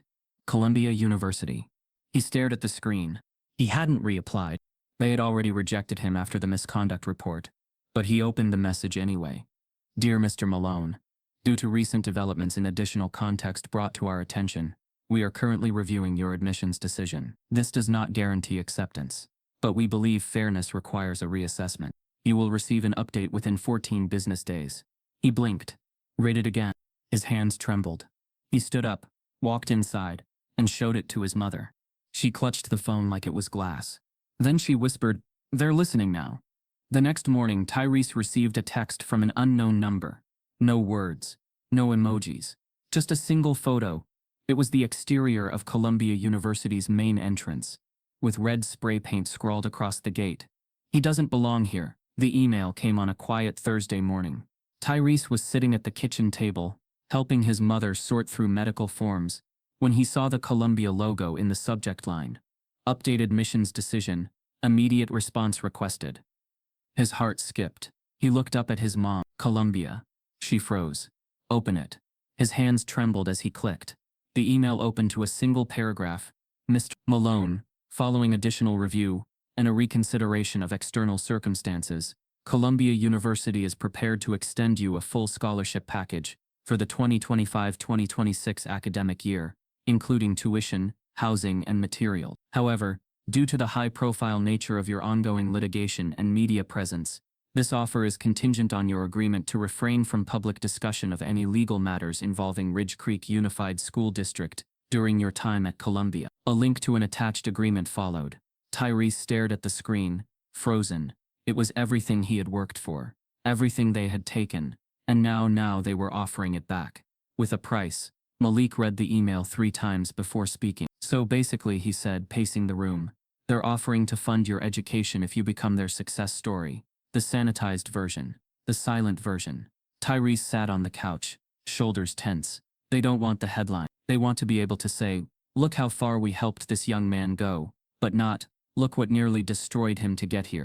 Simone was on speaker, her voice sharp. This is textbook. Gag clauses wrapped in Ivy League gold. I've seen this before. Universities offering redemption in exchange for erasure. Tyrese exhaled, fingers digging into his knees. What if I take it? He asked. I could study, focus, help my parents, get the degree I always wanted. And what would you lose? Simone asked gently. His silence said enough. That night, Malik arranged a meeting with 3 Columbia Black alumni from the past decade. They met in a private Zoom call, cameras off for safety. Each had received their own version of the same offer. Chantel, class of 2016, had protested campus racism during her sophomore year. The university offered to expunge her conduct record if she signed an NDA. I did, she said. I wanted peace, but it haunts me every time I speak at a school and can't tell the full truth. Michael, class of 2019, had uncovered a professor's history of racial bias in hiring. Columbia offered him early graduation in exchange for silence. I was broke. I took it. Regret it every day. Keisha, class of 2021, organized a sit-in after security profiled black students in the library. They offered me the Dean's Scholar title, on the condition I never speak to press. I declined. Lost out on jobs after, but I sleep at night. Each story echoed Tyrese's like ripples in a single river. Don't let them make you their trophy, Michael said. You're not a redemption arc. You're a revolution. Tyrese barely slept that night. He sat by the window, listening to the soft hiss of the oxygen machine from his father's room. He pictured himself walking through Columbia's campus, books under his arm, past Gothic libraries and ivory towers. He pictured classrooms filled with ambition, lectures with power. Then he pictured the silence, not being able to speak, not being able to name the pain that had defined his journey. He opened his phone and began to type. The next morning, a video appeared on Tyrese's Instagram. It was only 2 minutes and 13 seconds long. A single shot, no edits, just him, seated at the kitchen table, looking directly into the camera. I got the offer. Full ride. Columbia. Everything I dreamed of. But with one condition, they want my silence. They want me to accept their generosity, without naming their complicity. They want me to be their success story, as long as I stay quiet about the pain that got me here. He paused. I'm not your quiet black success story. He stared directly at the lens. I'm not going to package my trauma for prestige. I'm not going to trade my truth for access. I've seen what silence does to people like me. I've seen it bury our stories and protect the institutions that hurt us. So no, I won't be complicit. Not in my own erasure. The screen faded to black. Within 24 hours, the video hit 4.8 million views on Instagram, 2 million on Twitter, and spawned its own hashtag, #NotYourQuietStory.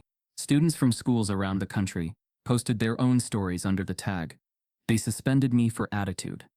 All I did was ask why my grade dropped. They made me take extra security screenings because I fit a description. They told me I was too urban for their debate team. Even faculty began speaking out.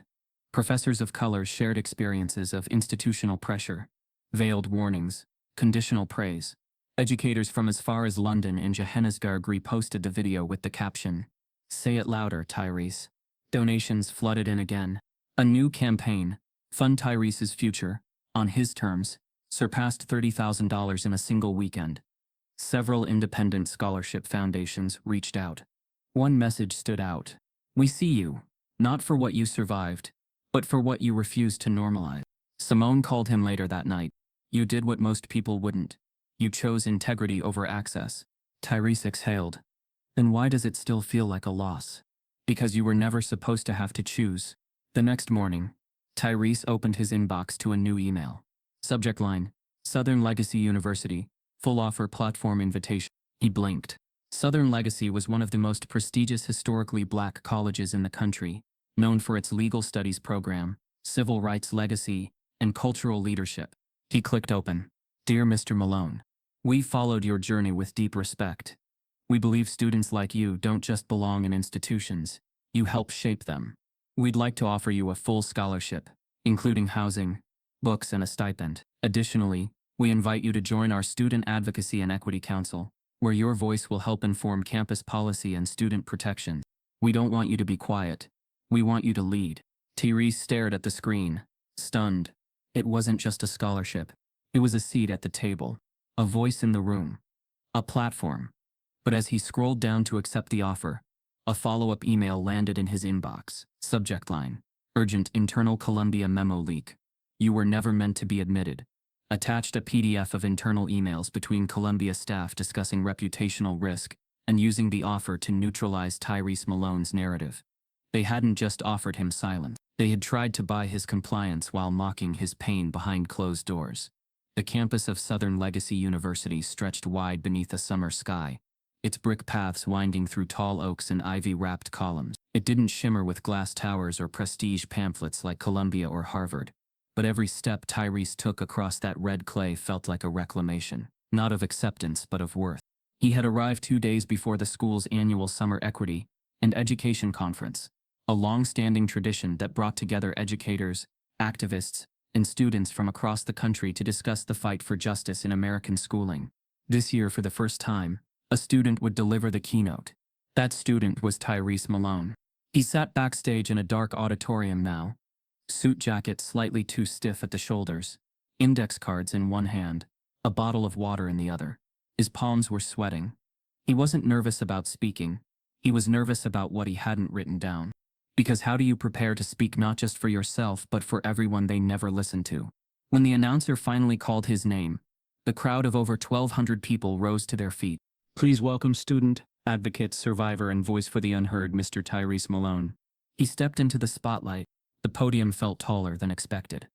The silence of the audience buzzed like static. For a moment, he just stood there, breathing. Then he began. "I was 17 when the system told me I was a liar. No greeting.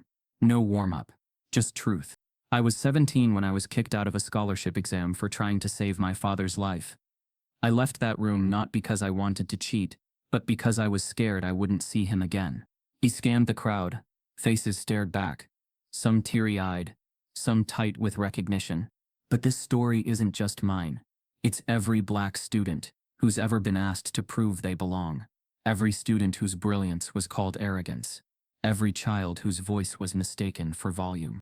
He spoke about Darius, who never got to speak up. About Amira, whose valedictorian dreams were quietly erased. About Loretta Vaughn, the teacher who kept the truth alive. He spoke without notes. Just memory. Just truth. We're told we have to be twice as good to get half as far. But no one tells us what to do when we're better, and they still punish us. What then? A hush swept the room like a prayer. I stand here today not because I was rescued, but because I refused to be rewritten. He closed with a single line. You tried to silence me, but I used my voice. The auditorium erupted. Not applause. A roar. A standing ovation shook the seats. People shouted his name. Some wept. Others clapped so hard their hands turned red. Tyrese stepped back from the mic, overwhelmed. This wasn't just a speech. It was a eulogy for every time he was made to feel small, and a resurrection of every truth he had buried. Later that evening, he sat alone on the steps outside the auditorium, watching the sun dip behind the trees. Simone approached quietly and handed him a bottle of water. "You did it," she said. He looked up. "We did," she smiled, then pulled something from her bag. A silver plaque, etched in glass. National Journalism Courage Award. Presented to Simone Graves for outstanding reporting on injustice in education. "They mailed it this morning," she said. "But it belongs to all of us." Tyrese smiled, then glanced away. "They're not done with us." "No," she said. "But they're running out of ways to hide." News of the keynote spread fast. Clips from his speech went viral. Educators began incorporating his story into social justice curriculum. School districts from New York to Oakland requested licensing to include the Malone case in equity training materials. Panel shows debated the implications of what happened. Legal podcasts discussed the civil precedent being set. Even students who had once doubted him posted their apologies online. The tide had turned, and Ridge Creek knew it. The following week, buried deep in a Friday afternoon news cycle, Mr. Hawthorne resigned from his position at Ridge Creek High School. No press conference. No statement. Just a quiet memo sent to district staff. Shortly after, the school district settled the lawsuit, agreeing to undisclosed financial terms and issuing a formal retraction of all misconduct allegations placed in Tyrese's academic record. In a letter mailed to the family's home, Ridge Creek's legal department wrote, "Mr. Tyrese Malone is hereby cleared of all prior disciplinary actions. His record has been fully restored to its original standing." It was printed on thick paper, heavy with unspoken guilt. Tyrese held the letter in his hands, rereading it quietly. "This doesn't fix everything," he said. His mother nodded. "But it's yours now, and no one can take it again." That night, Malik raised a glass of sparkling cider in the kitchen. To Tyrese Malone, the boy they tried to erase, the name they'll never forget. Tyrese blushed. "Don't make it weird." "I always make it weird," Malik said, laughing. "Now toast." They tapped glasses, smiling, and for once the house felt light again. As August approached, Tyrese prepared to move into his dorm at Southern Legacy. Boxes filled the living room. Books, hoodies, headphones, framed photos of his parents. His mother folded his clothes, slowly, trying not to cry. "First time I packed you a bag," she said, "was for preschool. Now look at you." Tyrese smiled. "Now I know my ABCs and my civil codes." She laughed through tears. Outside, Malik loaded the car. Tyrese's father, still recovering but able to walk short distances, stood by the window and gave a quiet salute. "Go make him remember your name," he said. "I plan to," Tyrese replied. Just as Tyrese zipped up his last duffel bag, the doorbell rang. A single envelope was lying on the porch mat. No return address. Just his name, handwritten in tight formal cursive. Tyrese Malone. He opened it slowly. Inside, a letter. It read, "You may have won the narrative, but the system is deeper than you know. For every door you opened, there are 10 more locked from the inside. I did what I was trained to do, and I'd do it again." Tyrese flipped the page and found something else tucked behind it. A flash drive. No label. No hint. Just one word scribbled on a post-it. "Before me." What Hawthorne had done to him might only be the beginning, and what he covered up might go deeper than anyone realized. Tyrese sat at his dorm desk for almost 20 minutes before opening the flash drive. The envelope had already told him everything he needed to know, at least about Hawthorne's mindset. But something about the unlabeled USB haunted him. That single post-it note before me. Was it a confession? A breadcrumb? A threat? He plugged it into his laptop and waited. A single folder appeared. Inside it, a series of PDFs and scanned documents. Personnel files. Complaints. Notes. All dating back decades. Well before Tyrese had ever walked Ridge Creek's halls. Some names he recognized. Most he didn't. But what shocked him wasn't just the volume. It was the pattern. 1997 student report claimed Mr. Hawthorne called her too emotional for math. Grade dropped from A to C after she filed complaint. 201 parent letter. My son was accused of plagiarism, but no proof provided. Principal said it's hard to know who to trust nowadays. 2009 internal email. We've received multiple complaints again. Should we consider transfer? We don't need the attention this year. All of it buried. Archived. Never pursued. Tyrese scrolled through each file with a growing sense of nausea. This wasn't one bad call. This was a legacy of protected abuse. And the most infuriating part. They knew. They all knew. The letter that came with the flash drive was written in tidy black ink, 8 paragraphs long, no smudges, no emotion, just excuses. Tyrese, by now the headlines have crowned you a hero. I won't argue. The world loves a martyr, especially one who speaks well on camera. But I'd like to offer you some clarity. Not an apology. I've done nothing that requires one. Just perspective. My job for 26 years was to maintain the integrity of this school, of its exams, its students, its reputation. When I saw you on that phone, I followed protocol. There was no time for nuance. That's not racism. That's responsibility. If you felt humiliated, I'm sorry you experienced it that way. But don't mistake discomfort for discrimination. Today's culture is too eager to brand authority as bias. That's why educators like me are walking away. I did what I had to do. Tyrese read it 3 times, jaw clenched tighter with each pass. It wasn't an apology. It was a justification, wrapped in veiled bitterness, laced with deflection. If you felt, you experienced it that way. Today's culture, every phrase was soaked in denial. And worse, it was familiar. That was the voice he'd heard his entire academic life. When teachers marked his tone as aggression, when guidance counselors called his goals unrealistic, when school security eyed him differently from his white classmates. This wasn't just about Hawthorne. It was about every Hawthorne that had worn a different face, but spoke the same language. He started drafting a response that night, 4 pages long, honest, righteous, scathing. He dismantled every excuse, quoted the files, pointed out the patterns, challenged every passive phrase in the letter. But by the time he reached the final paragraph, he stopped, closed the file, deleted it, not because he forgave Hawthorne, but because he realized some people don't want understanding. They want permission to never evolve. And Tyrese wasn't about to grant it. Instead, he wrote something else. A new piece for the Southern Legacy Journal of Equity in Education. He titled it, Unwritten Letters to the Unapologetic. It wasn't just a response to Hawthorne. It was a reflection on every apology he'd never received. From the administrators who ignored his cries. From the classmates who whispered rumors. From the colleges that revoked his future. From the adults who watched him break and called it discipline. Each letter in the essay began the same way. To the one who watched and did nothing. To the one who blamed policy. To the one who told me I was too angry to be right. And each letter ended the same. I forgive you, but I won't forget you. Because forgetting you would mean forgetting myself. The essay went viral within days of publication. Educators shared it in classrooms. Advocacy groups printed excerpts on posters. Students sent in artwork inspired by it. A literary magazine editor called it the Baldwin of this generation's education crisis. But for Tyrese, the most powerful moment came 1 week later, when a junior student stopped him outside the dining hall. You wrote what I never knew I needed to read, she said. Then, quietly, thank you for surviving long enough to speak. In class, Tyrese began to immerse himself in the complexities of educational policy.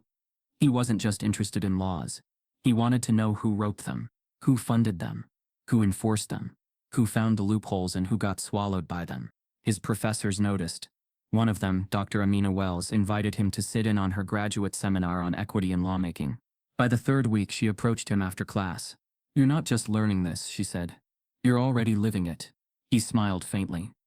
I'm tired of being studied. I want to write the study. That night, as Tyrese worked on a policy brief about student discrimination protections, his phone buzzed. An email notification. Subject line: Congressional Internship. Educational Equity Program. His breath caught. He clicked it open. Dear Mr. Malone, the Office of Representative Annika Bowman is pleased to offer you a place in our summer congressional internship program. Your work and advocacy in the space of educational equity has inspired national conversation, and we believe your voice belongs in the room where reform begins. We invite you to spend 8 weeks in Washington, D.C., assisting with legislative research, student equity briefings, and national policy development. Change is hard, but it starts with voices like yours. Tyrese stared at the screen, heart pounding. He was no longer fighting to be seen. He was being invited to lead, but as he prepared to respond to the offer, a new email landed. Same sender. Subject: Re-internship 1 condition. He opened it. Due to the political sensitivity of your case, we'd request that during your internship, you refrain from posting public content related to your lawsuit or criticisms of educational institutions, especially on social media. We hope you understand this is to protect the neutrality of our office. The gate had opened, but silence was still the toll. Washington, D.C. in the spring was sharp with change. Cherry blossoms bloomed along the National Mall, and every breeze seemed to carry a promise that something different was finally being written. Tyrese Malone stepped into the Cannon House office building, wearing a navy blazer his cousin Malik had lent him, a black spiral-bound notebook tucked under his arm. His badge said Educational Equity Intern, but behind the doors he entered each day, he was something more. He was a voice policy couldn't ignore. Under the mentorship of Representative Annika Bowman, Tyrese dove into the machinery of reform. He sat in on committee meetings, observed hearings on civil rights in schools, and helped analyze bills related to racial bias training, standardized testing, and student protections. One late night in a conference room scattered with empty coffee cups, Tyrese pitched something radical. A national student emergency protocol, he said. So when a kid steps out during a high-stakes exam because of a family emergency, it's handled with compassion first, not suspicion. The room went quiet. Bowman, reviewing his proposal, looked up. Tyrese, this is a bill. By June, the Malone Amendment was drafted. It proposed federally mandated guidelines for schools to address exam interruptions, incorporating medical emergencies, trauma-informed staff training, and racial bias screening for test proctors. It didn't just protect kids like Tyrese. It protected every student who had ever been seen as a disruption before they were seen as human. In July, Tyrese stood at a podium in front of the House Education Committee, offering testimony on the bill. I was 17 when my voice was silenced, he began. Today, I speak not just for myself, but for the voices still waiting. He paused, heart steady. This bill won't fix everything, but it will force schools to ask a new question. What if the student is telling the truth? The committee chair nodded slowly. A ripple passed through the room. He was no longer asking for change. He was writing it. That fall, a Netflix producer who had been following Tyrese's case since Simone Graves' first article reached out. They wanted to document his full journey from the moment his phone vibrated in that exam room to the halls of Congress. Tyrese hesitated. I don't want a sob story. The producer replied, then let's tell a fight story. The documentary, titled Disqualified, premiered the following spring. It featured raw interviews, archival footage, and first-hand testimony from his parents, Simone, Ms. Vaughn, and even classmates who had once dismissed him. It debuted with over 8 million views in the first week. Social media lit up. Every school should screen this. I cried. I raged. I believed again. Tyrese Malone gave us all a blueprint. The documentary had unexpected ripple effects. Former classmates reached out, some with guilt in their messages, others with vulnerability. I believed what they said about you. I'm sorry. You weren't the distraction. I was. Because I stayed quiet. Tyrese replied to each message personally, sometimes with one line, sometimes with 3, but never with blame. He had long since learned that healing wasn't about making others squirm. It was about staying whole himself. He began speaking at universities, law forums, and education equity conferences. But his favorite initiative was quieter. The Vaughn Network, a mentorship program he launched alongside Ms. Loretta Vaughn and a few other former Ridge Creek students. They matched Black youth with mentors in their intended career fields, offering everything from interview prep to personal check-ins to a shared understanding of what it meant to carry invisible weight into every room. We can't undo their pain, Tyrese said at the launch, but we can walk with them through it. They started small, just 12 students. By year 2, they had through it all. Tyrese never changed where he centered his heart. During school breaks, he returned to Georgia to care for his parents. His mother's condition fluctuated, some days better than others. His father still moved slowly, but insisted on helping with dinner whenever Tyrese came home. They didn't treat him like a national figure. They treated him like their son, the one who still forgot to separate colors in the laundry, the one who sang old gospel hooks while cleaning, the one who had made them proud, without ever asking for applause. College graduation was approaching. Southern Legacy's campus buzzed with cap and gown fittings, final papers, and countdowns on dorm doors. Tyrese stood near the campus fountain one afternoon, soaking in the sun, when a staff member approached him with a large envelope. Came for you this morning, she said. Certified. He opened it slowly. Inside was a formal letterhead from Ridge Creek High School. He blinked. Mr. Tyrese Malone. On behalf of Ridge Creek High School's current leadership and graduating class, we would like to formally invite you to deliver the keynote address at this year's commencement ceremony. We recognize your national impact, your resilience, and the change your voice has inspired in education. We hope this ceremony will be an opportunity to reflect, rebuild, and reimagine what justice can look like. Tyrese read the letter 3 times. Same school, different tone. But was it real? Was it reconciliation or reputation management? He closed the envelope, eyes narrowing. Full circle, he whispered. But not yet full peace. 3 days later, a second letter arrived, this one handwritten. No seal, no printed name. Just 6 words, I'll be in the audience too. It was signed, M.H., Mr. Hawthorne. The building hadn't changed. Same dull beige walls. Same waxed tile floors that always smelled faintly of bleach and anxiety. The overhead lights still buzzed faintly, and the Ridge Creek High School auditorium doors still creaked when pulled open. But something was different now. This time, Tyrese Malone wasn't walking in as a boy with something to prove. He was walking in as a man with something to teach. 4 years had passed since he was dragged out of this very building, stripped of dignity, accused without proof, dismissed without pause. 4 years since his dreams had been shoved aside by policy, prejudice, and silence.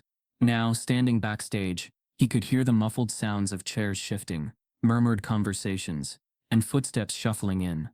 The crowd was large, larger than any Ridge Creek graduation had ever seen. Not just families of graduates, but news outlets, local politicians, former students, community members who remembered that day he was kicked out, and those who'd only just learned what really happened. His cap and gown were neatly folded in his car, but today he wore a dark, clean-cut suit. Not flashy, just intentional. A subtle blue tie, the same color his mother used to wear on hospital days when she needed courage. He stepped toward the curtain. A student usher handed him a program, whispering, "You're up next, Mr. Malone." Mr. Malone. He still wasn't used to that. The curtain parted slightly, revealing the crowd. Rows upon rows of faces, teenagers, on the edge of their own futures. Parents clinging to cameras, and somewhere, sitting just 3 rows from the back, arms folded over a stiff jacket, Mr. Hawthorne, eyes locked, expression unreadable. Tyrese's hands didn't shake. Not anymore. The principal this year was a black woman named Dr. Tamara Scott, a former teacher who had followed Tyrese's case and petitioned for policy changes at Ridge Creek herself. She approached the mic. "It is my honor," she began, "to introduce someone who embodies perseverance, accountability, and truth." She paused, voice steady. A young man who took the worst moment of his life and built a bridge from it, not a wall. The crowd stirred. Please welcome Ridge Creek alumnus, national youth advocate, civil rights intern, and graduating honors student of Southern Legacy University, Mr. Tyrese Malone. He stepped forward slowly. No music, no spotlight, just a quiet walk to the podium. He looked out at the crowd, the same rows where he once sat, nervously scanning the room before taking a scholarship exam. This time, he wasn't hoping to be seen. He was the sight. "I never imagined I'd be back here," he began, his voice strong but calm. "This auditorium, this stage, this building was once the place I thought would be the end of my future." A few people shifted in their seats. "But you know what they say about trying to bury something that's alive." He leaned forward. "You tried to bury me, but I was a seed." Gasps, nods, a few soft claps. He let the silence breathe before continuing. "I was 17 when I was kicked out of an exam room for trying to save my father's life. I was 17 when I was called a cheater without being asked a single question. I was 17 when I learned that excellence doesn't protect you from bias. It just makes you a bigger threat to it." He scanned the audience. Some faces dropped their gaze. Others leaned in closer. But I wasn't alone. Because every black student who's ever been labeled difficult when they asked a question, every child who was told to tone it down when they showed passion, every dreamer who was doubted before they were heard, was sitting in that chair with me that day. He paused, then softened.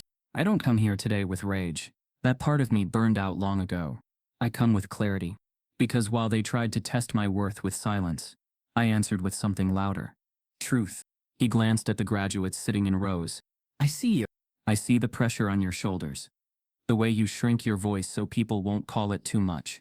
The way you second-guess your own brilliance. He took a step away from the podium. Let me be the one to tell you. Your truth is not a threat. It's a lighthouse. And they'll try to dim it. They'll call it disruptive. They'll call it angry. But what they fear isn't your volume. It's your vision. He turned to the teachers and parents. If we truly believe in equity, then we have to stop protecting the system and start protecting the students it punishes. He looked toward the back row. Even Mr. Hawthorne didn't flinch. You can't reform what you won't admit. You can't fix what you refuse to face. And you can't claim to care about kids while ignoring the ones who get hurt the most. A deep breath. I don't stand here today because justice gave me back my future. I stand here because I took it back. I fought for every inch of this voice. For every student who was told they'd never make it. For every parent who had to fight just to get their child believed. He looked down for a moment, then back up. The test was never the exam. The test was life. And I passed. The auditorium erupted. It wasn't just applause. It was a release. Some clapped. Some cried. Some just stood silently, holding the moment like a fragile truth. Tyrese nodded once and stepped back. Backstage, his parents were waiting. His mother, leaning on her cane, reached up to touch his face. You gave them your truth, she whispered. His father, stoic, quiet, just pulled him into a hug. Long, fierce, wordless, the kind of hug that rewrote memory. Ms. Vaughn found him afterward. Her eyes were wet. Her hands trembled slightly. You didn't just speak, she said. You answered. He smiled. You gave me the courage to try. She shook her head. No, baby. That came from you. As the crowd thinned and the sun dipped behind the school building, Tyrese lingered outside. A voice approached behind him, hesitant, low. I heard you speak. He turned. Mr. Hawthorne stood there, older, smaller, not physically, but spiritually. They stood in silence for several seconds. Hawthorne opened his mouth, closed it, then said, I don't agree with everything you said, but I heard you. Tyrese didn't reply. He didn't need to. Not every silence needed to be filled. Some were better left as echoes. He turned away, walked toward the parking lot, toward his car. His life. His future. Justice didn't give Tyrese Malone his future. He earned it. And no system would ever take it from him again. If you've ever been told to stay quiet when you were hurting, if you've seen someone punished just for trying to do the right thing, then you know Tyrese's story isn't rare. It's just rarely believed. Type yes if you believe no student